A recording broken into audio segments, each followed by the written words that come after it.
Hey guys, what's up? Welcome back to the channel. It's Cynicalex, and today I have a short video for you guys. I just want to give you my impressions and my opinions on the brand new event quest. I want to remind you guys to play to get those tokens. I want to talk about a couple of new changes that they've made that are positive, and some returning events that now seem like monthly events that I still want to praise because they're really good, but they also set a new precedent for players that will save you a ton of crystals in the long term. And then I want to give you guys a little bit of personal stuff about cell phones, because this is a phone game and I've been playing this game for almost 2 years on a phone dedicated, not an emulator at all. So I just wanted to give you guys a bit of information on that from a personal perspective. It's not sponsored, not anything like that. So anyways, the token event, this is the post-update token event. These are the branded tokens. This is the token event where all of the spicy meatballs, those are the good rewards, they come from. This is the event that a lot of people confuse and hope to see right after the update drops, where you have those question mark tokens, and they look in that event shop and it's like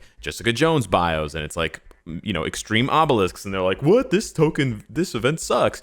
This is the one that you were hoping for. So you get 50 tokens a day, 14 days, you can buy extra tokens, you get a total of 700 tokens for free, and the rewards here are better than they've ever been. And I said that last month because last month they added the CTP chest. So the CTP chest is still here. It's 650 tokens, so it's 100% for free, and you'll still have 50 tokens left over.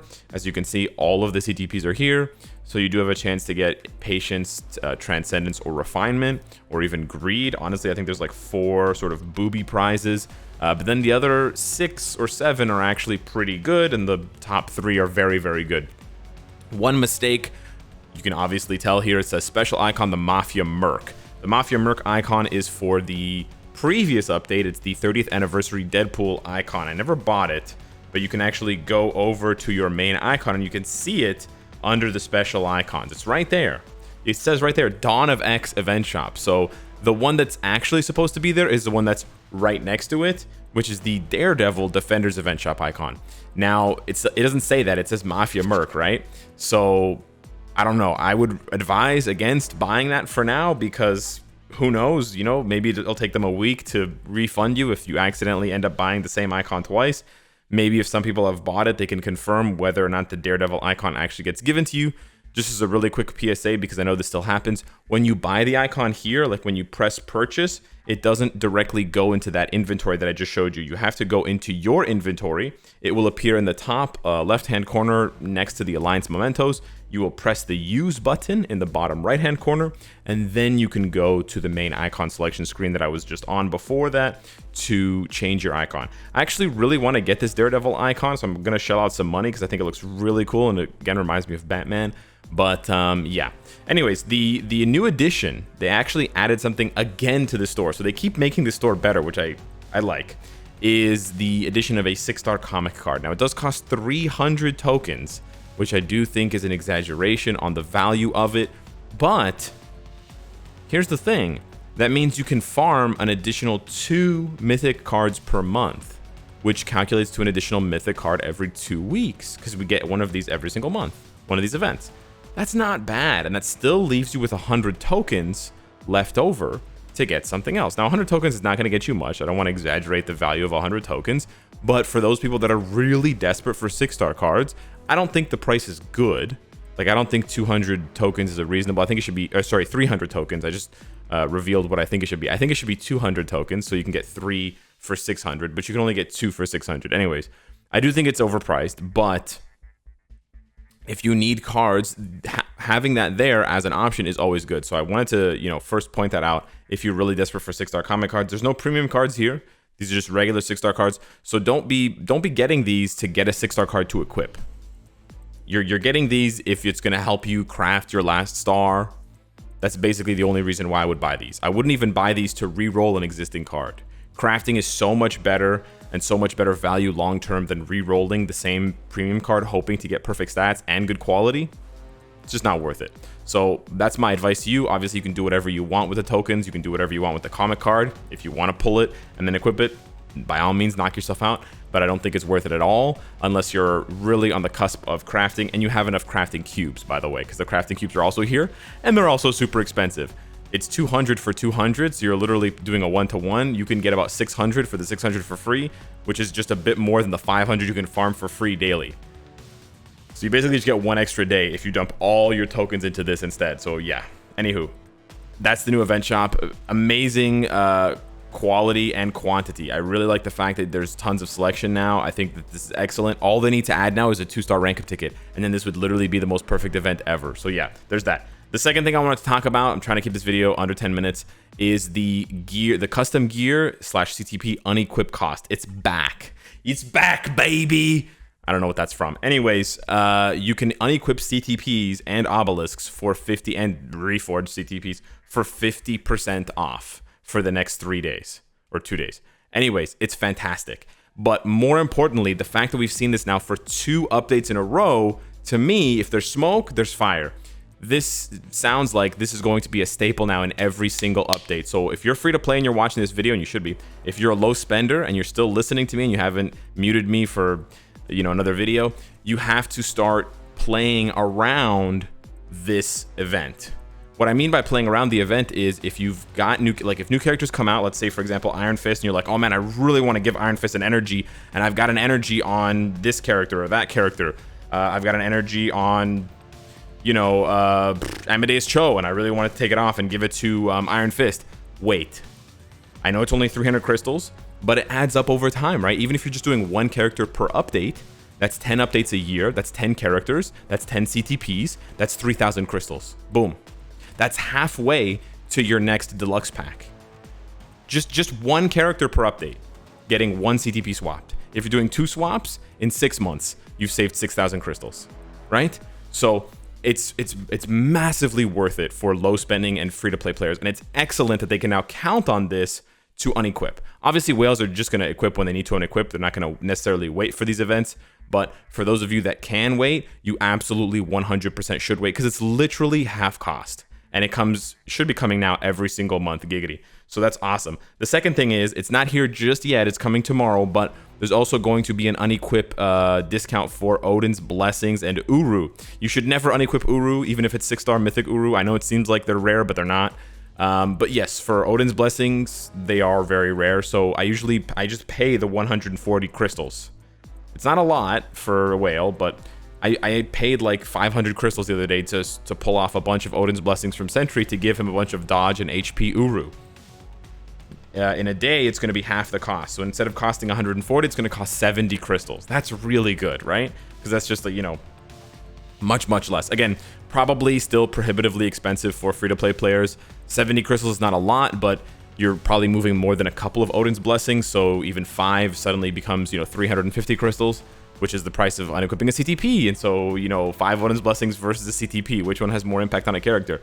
Yeah, the CTP. But it's just good to know, right? It's just really good to know that now you're going to be able to count on this every single month. Again, if you're a low spending / free-to-play player, you've got to make those character changes, right? Basically, you should build up to them, right? Get the uniform, build up the character, but then wait for these events to come around to move around CTPs and Odin's Blessings. Okay, sorry, the video is definitely going to be longer than 10 minutes. So that's what I wanted to say. I wanted to praise the new event item, and I also wanted to praise the you know, the repeating of the CTP unequip and the Uru Odin's Blessings unequip. I think it's fantastic. Last but not least, this is just a personal thing now. This doesn't have to do with the game necessarily. I wanted to talk about some phone things. Like, I basically just, like, you know, talking to myself in my head. I don't know, considerations with buying a new cell phone. Now, again, none of this is sponsored. I'm not sponsored by any of these companies. I haven't actually owned that many cell phones in my life, but I've had the OnePlus 7 Pro, which I've been playing and recording and streaming on for almost 2 years now, and I was looking for an upgrade, right? I don't like upgrading my phone every single year because it's just way too expensive and the technology gets replaced and becomes obsolete so fast. But I'm like, okay, every other year I'll pick up a new phone, whatever. But the OnePlus 8 was really disappointing, and then the OnePlus 9 came out. It actually just pre-released now for pre-order, and it's also really disappointing to me. Now, obviously, phones are like personal preference. There's tons of subjectivity to it. I'm not telling you that this phone is objectively bad or objectively good. If you want actual reviews from actual phone professionals, MKB HD is amazing. There's tons of amazing YouTube channels for reviews. But me personally, I feel like this phone just doesn't do what I want it to do. And there's so much emphasis on this Hasselblad nonsense with this camera collaboration. It just feels like they dumped a bunch of money into this and they're trying to jack up the price of the phone to justify it. I don't care, man. I don't take pictures on my phone. I game on my phone. So yeah, I was just a little bit disappointed to see that basically for 2 years in a row, this is the company that I've actually been buying phones for a while. I got the OnePlus, like the original OnePlus way back in like 2014 or something like that. I got the OnePlus 3, and then I got the OnePlus 5, and now I got the OnePlus 7. So I was with them, you know. I even actually applied to try to become a brand ambassador for them, but they didn't want me. Anyways, I'm just disappointed, man. The OnePlus 8 and the OnePlus 9 I feel have been total flops, and I don't know what demographic they're marketing to, but I feel like it's shrinking. So I looked into other phones, and this is sort of where the conversation leads. I looked into other phones because I was like, I kind of want a new phone. I was in the mindset of buying a new phone, and now I don't have a new phone to buy. So I was actually looking at the iPhone 12. Although it's similarly priced, it's extremely expensive. They got the new A15 Bionic chip and all this stuff, but for me, I've never been an Apple guy. The architecture of the phone is amazing, but the prohibitive nature, the restrictive nature of the apps and the lack of customization is annoying. The size of the phone is great now, right? They're no longer these tiny ass phones, but yeah, the phone is just way too prohibitive. So I was just, and plus everything I have is USB-C, right? For Android phones, Apple hasn't yet moved over to USB-C, so I'd have to buy all these new dongles, right? Like there's a dongle right here that's connecting my phone to an HDMI cable that goes into my computer, that goes into my capture card. I would have to buy a Lightning to HDMI dongle instead, right? So I'd have to update all my dongles, yada, yada, yada. But as far as performance goes, right, with the new chip and the way that they design everything in-house, the game runs as smoothly as possible on an Apple device. And then I was looking at the Samsung S20 FE, I think it's called. And this phone is really good for the price. It's not as good, like performance-wise, as the iPhone 12 or the OnePlus 9. But for the price, this phone really jumped out at me as a really, really solid phone. And it was actually MKBHD's Phone of the Year, which just combining everything like battery life, camera quality, build quality, you know, performance and graphics, and then price. It's under $1,000, right? It's well under $1,000, which is very hard to come by nowadays for these expensive phones. This is more like the flagship killer that OnePlus was supposed to be, which they sort of abandoned. But then I still wasn't really sold on the S20 FE. It sort of felt like half a step up, right? It felt like not quite a step up, like a half step. So then I looked into the ROG, Republic of Gamers, the ROG 5. And it's this, the ROG 5 Ultimate is this white phone over here. It's got like an LED display that you can change on it. It's a wild phone, and it's wildly expensive. It's like $1,600 for the Ultimate Edition. But there's some, you know, less. This is like the Ultimate Edition. This is the Pro, and this is the regular ROG 5. The regular ROG 5 seems perfectly suited to my needs and much more budget friendly. It's like just over $1,000 rather than being like closer to $2,000. It's almost half the price. And it still seems like an absolute powerhouse. Like crazy battery life, all these customization options that you expect from Android, but then a ton of like gamer-focused customization options. And previously, people had recommended the ROG phone to me, and I thought it was an absolute joke because their phones, at least in the past, they just looked ridiculous with this like rainbow RGB puke of just like numbers and lights and all this like goof, you know, the stuff that Razer used to sort of pitch to gamers and sort of market to gamers, just this really crusty, lame, outdated aesthetic. But they've actually improved it a lot. There's still too much wording and stuff here, but it's actually kind of growing on me. I'm actually seriously considering it. I signed up for a newsletter on their website to be notified of when the price comes out and whatever. I think there's already a price sheet out there, but the phone hasn't been released yet. So there's just reviews online from like a week or less ago. So yeah, I didn't realize this was going to take so long, but that was sort of my odyssey into considering all these phones that are obscenely expensive so that I can continue to play Marvel mobile games on YouTube. It's pretty funny, but it's part of the job and it's part of my day-to-day. So I'm looking for an upgrade, and I wanted to give you guys the short version of like my 3-hour search on GSM Arena and stuff like that, in case you were looking for a phone, in case this is just interesting conversation for you. and just to switch it up from time to time so you guys know that I'm a real human being and not some two-dimensional Netmarble clone that comes from a factory to make videos about their games. So yeah, thanks for watching. Let me know what you guys think. I've got a really spicy Luke Cage video coming up for you guys tomorrow, so stay tuned for that, and I'll see you in the next one. Take care.